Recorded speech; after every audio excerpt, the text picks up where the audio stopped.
Hey folks, just a few quick announcements before we get into this week's episode. First off, I really want to thank everybody who's downloaded, followed, subscribed, and reviewed the podcast. It really means a lot, and we're off to a great start. I've got almost 100 downloads of the promo in episode 1, so I'm hoping that episode 2 and 3, which I've got queued up and ready, bring in even more downloads. Thanks a lot. Also, thanks for the feedback. I've got a lot of interesting points here that friends, family, and some other folks have given me, so I now know a little better about the things I say too much in each recording. My father-in-law has requested more lawyer jokes in the podcast. I'm not even sure if my lawyer friend out in New York is listening. For all the school he's had, I don't even know if he can use a smartphone. So, and if he did tell me he was listening, he'd probably have to file a legal brief or something like that. Anyway, one other announcement on platforms. We are now on Google Play Music. Thank you to all the Android users who have been a bit patient. We were up on iTunes and Podbean last week, and now we are finally up on Google Play Music, so that should make it a little easier for some of you to listen. Hoping for other platforms in the future, but one that also just got launched pretty much today, or at least I figured out a few things to get it launched, is a YouTube channel. So if you are a YouTuber and you listen to podcasts on YouTube, which a lot of people do, you can now actually listen to the audio on my YouTube channel. You can head on over to the website, www.amazingmainepodcast.com, and there is a link to our YouTube channel. So please subscribe there, view the videos. Who knows, maybe I can monetize them and make 20 to 30 cents a video. Upcoming episodes. So today is episode 2, and next week will be episode 3. Now, if you remember the promo, I did say I was going to do episodes every other week, which is probably going to be the schedule for a while. So after next week, after episode 3, it'll be 2 weeks until episode 4.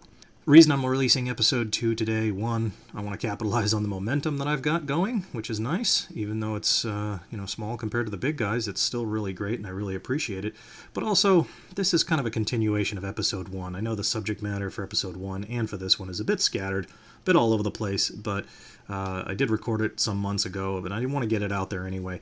So if you bear with me, next week is going to be an episode on the Elephant Mountain B-52 crash, which is kind of a sad event, but it's something that a site you can visit, and kind of a major moment in the 60s in Maine, and also in aviation history. And I'm really looking forward to hearing from as many of you as possible. Again, visit the website, visit social media. Thanks again.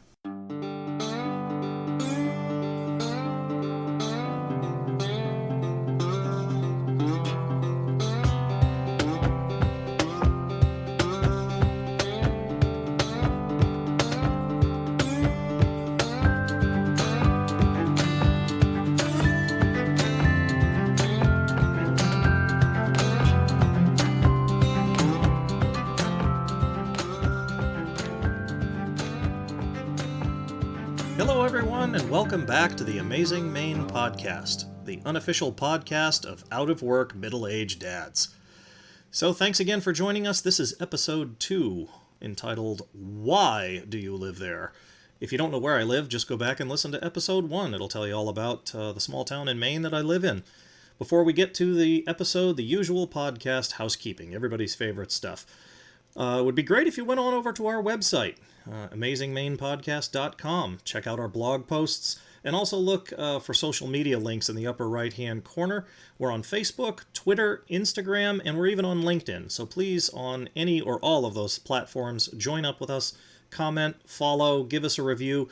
Speaking of reviews, we're on a couple of different platforms. We're on iTunes, Google Play Music, and Podbean. So, interesting Maine fact for this episode. Maine has 17 million acres of forest, according to Maine.gov. We do actually have state government here in Maine, so yeah, they keep some statistics among other things. 17 million acres, that is bigger than the state of West Virginia, almost the size of South Carolina. That's pretty impressive. Maine is known, as I said in the last episode, for its rocky coasts and lighthouses, but much of the state is forest. And this ties right into some of the things that we're going to talk about in this episode, and what is in the state and why we live here.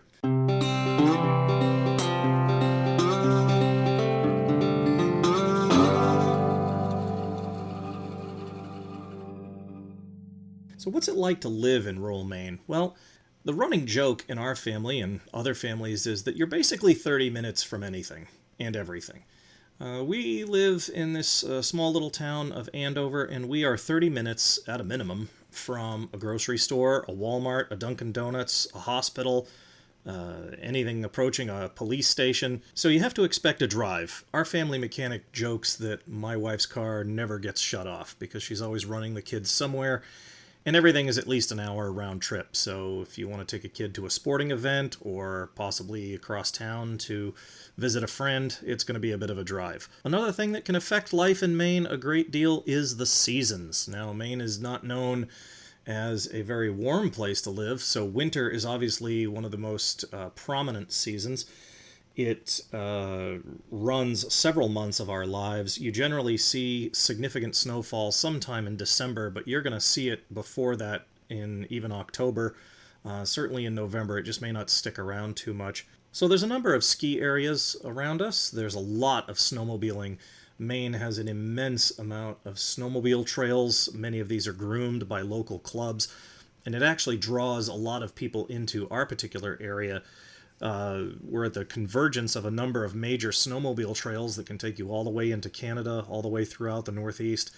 And there is a small gas station here in town, and on a weekend in the winter, if there's heavy snow, which there usually is, it's very hard to get gas if you want to go to that gas station because the snowmobiles are lined up 10, 15 deep on a busy afternoon. So lots of snowmobiling in the area. We do get quite a bit of snow. Just a couple of years ago, we actually made it into national news because we hit a record. I think it was, I don't know, it was sometime in January, and we were already over 100 inches of total snowfall at that point. So, yeah, lots of snow. You have to do a lot of shoveling, snow blowing, or plowing. And a lot of people say, well, gosh, how do you get around in the winter? Well, just about everybody with a pickup truck has a plow on the front. So, you plow the snow out of the way, you shovel it out of the way, and you just move on with life. In my case, that involves also shoveling my roof.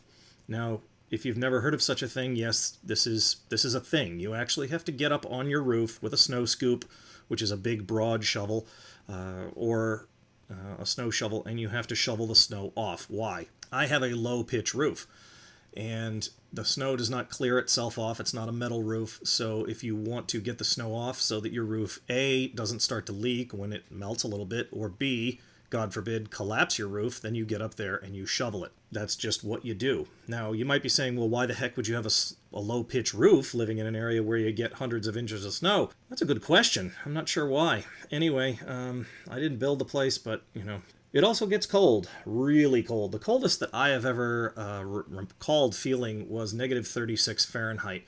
And that felt like someone had a belt around my chest, and every time I took a breath, it basically tightened the belt a little bit more. But I had to go out to my chicken coop that morning in negative 36. It was pretty darn cold.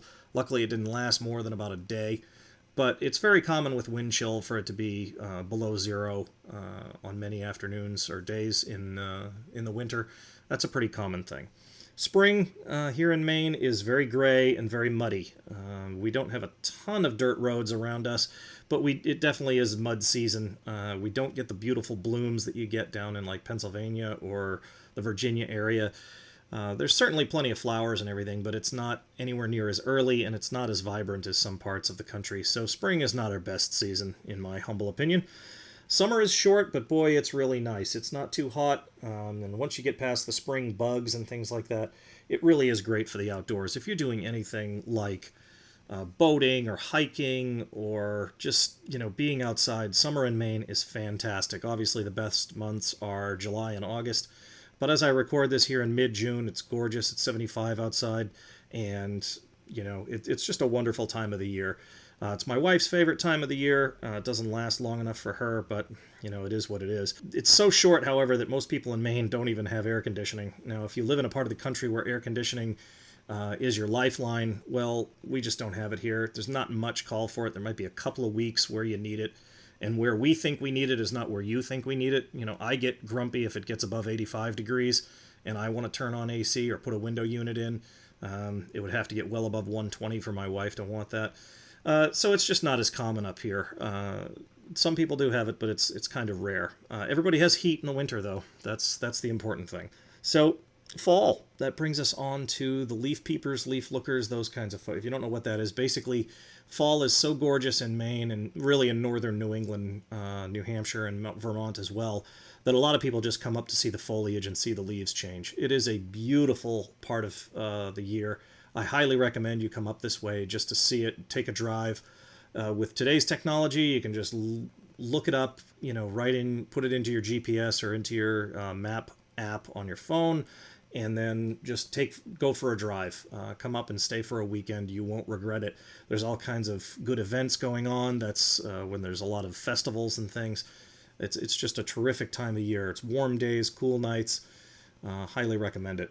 And then it's winter again, and it really starts to get wintry, getting towards Halloween or so. It's not uncommon for your kids to have to wear heavy, warm clothes under their costumes. What else is in rural Maine? What kind of things do you see, and what kind of businesses are there? Well, the area is known for logging, as most of Maine once was.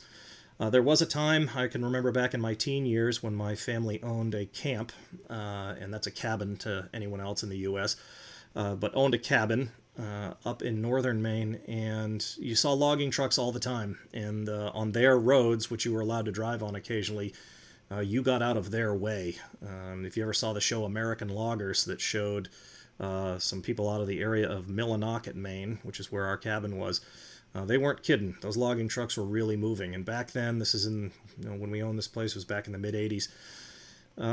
Paper companies owned about 55% of the state. So lots of trees, like I mentioned, 17 million acres. There are some mills left, but a lot of them have closed, unfortunately. They just couldn't compete with foreign mills, so there's not anywhere near as much logging as there used to be. Still a lot of firewood businesses, and there still is some lumber and paper operations, but nothing like it used to be, unfortunately. What makes small-town Maine different? Well, I guess it's not all that much different from small-town other places, but few places are as rural as this part of Maine.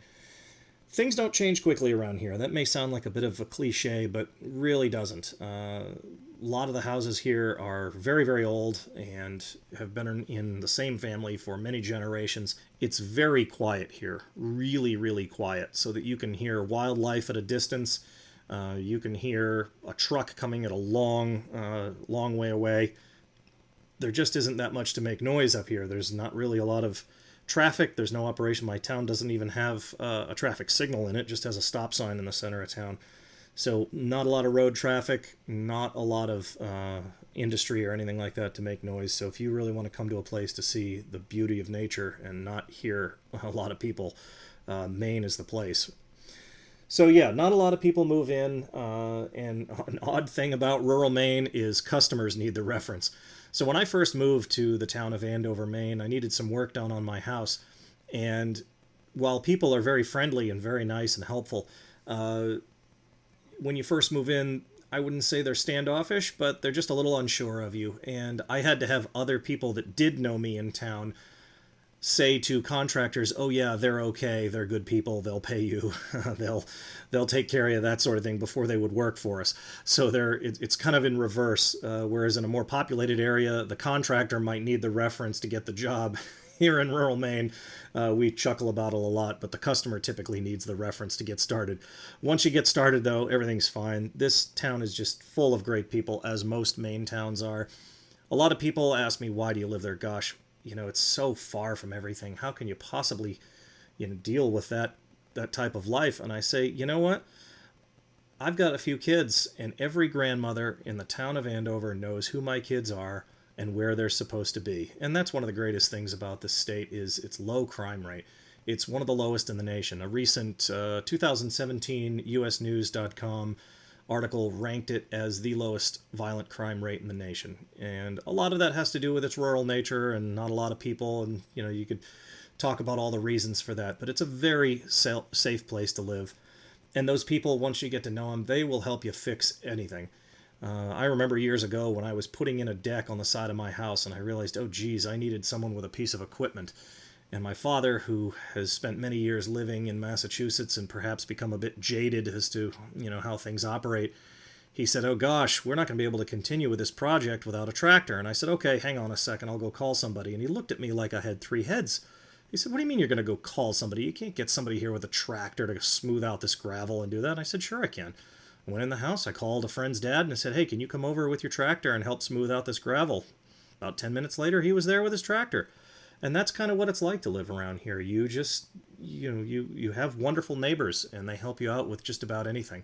It's a really great way to live, actually. Yeah, it's far from everything. Yeah, your education opportunities might be limited for your kids. It might be a challenge to drive everywhere, but it really is a safe and wonderful place to live.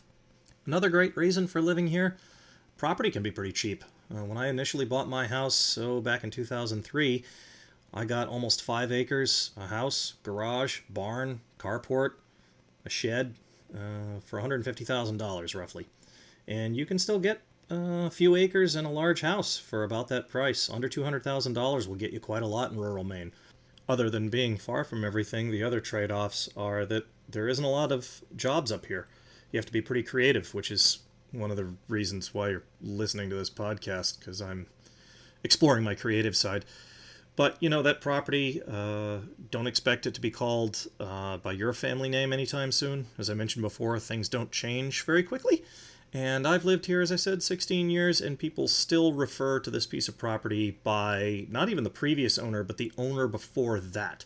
So when I'm talking to the older generations in town, I don't, I tell them my name, certainly, and they say, oh, where do you live? And I say, oh, I bought the Jones place. No, that's not their name, but I tell them that, and they say, oh, I know right where you are. But that's generally how you reference things around here. And one more thing we love about living here and we love about the rural nature of Maine is the resiliency. People around here are pretty tough. They put up with a lot. Yeah, the seasons are tough. The lack of jobs is tough. But people take care of each other. They really make do with what they have. They're pretty salt of the earth people, you might say. So that's why we love living here and why we live here. Not saying where you don't live is fantastic, of course, but, well, maybe I am saying that. That's why you should move to Maine. Anyway, thanks again very much, folks, for listening to the podcast. I hope you have a wonderful day. And got some great episodes coming up, so please head on over to amazingmainepodcast.com, find links to all of our social media accounts. Give us a follow, give us a review, send me an email at amazingmainepodcast@gmail.com so that I can hear your suggestions and your feedback. Thanks very much, everybody. Bye-bye.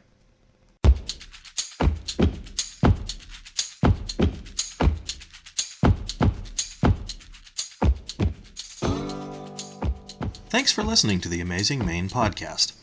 Faulty recording, bad editing, and substandard technical knowledge are all provided by me, Scott, your host. Interruptions are provided by my children, a family dog that can't come to grips with Maine wildlife or delivery drivers, and my own ninja-like mastery of procrastination. You can help promote the podcast by visiting our website at www.amazingmainepodcast.com and on social media. We're on Facebook, Twitter, Instagram, and something called Pinterest. Who knows, maybe with some luck, I could get some sponsors and even buy a decent microphone. Thanks for your help, everyone. Have a great day.